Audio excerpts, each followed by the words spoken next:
Okay, we got a lot of questions about people who experience inconsistent contact and people who are trying to figure out trajectory or how to hit it higher or lower. So ultimately, inconsistent contact is what we're going to help you with.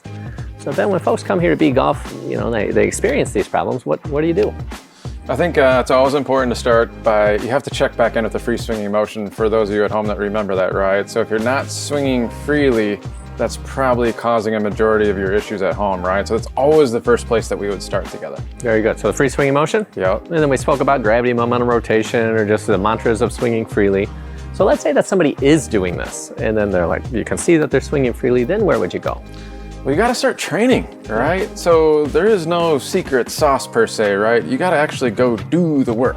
So one of the things that we would have you start with is doing some divot work, right? So part of striking it solid is getting the divot in the appropriate place. So Chad, what are some ways or some things that you can maybe walk me through here really quick just to help me with my divot? Yeah, so once you're swinging freely, if that divot isn't organized, you're going to experience inconsistent contact. That's just going to be the way it is. So as far as the divot is concerned, what I would have you do is as you're swinging, first things first, I would start to pay attention to where that club is interacting with the ground. So give us 2 or 3.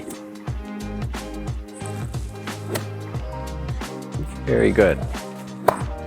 So now in that case, if you find out that the club is hitting the ground in different spots, you're going to need to do some training here, right? Or some of you might find out that the club doesn't hit the ground at all, in which case that would be thin, right?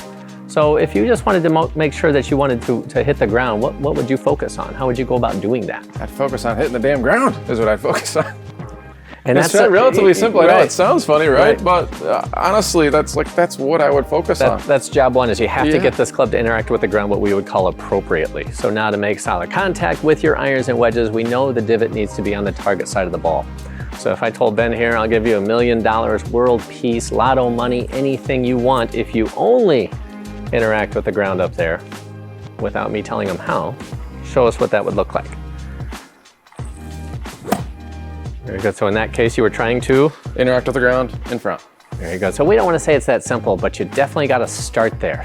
You definitely got to start there. So now when the ball's in the way, we want to clean up the contact. Would you do that same thing when the ball was in the way? Just try to hit the ground up there? Yeah, but I wouldn't be focusing on the ball, right? So I think the trick is, at this point in time, I can physically do it. So I just demonstrated to Chad, like, yes, I can hit the ground somewhere in front of the golf ball, right? But now, typically what we see is as soon as we introduce the white golf ball, right, what does everyone start focusing on?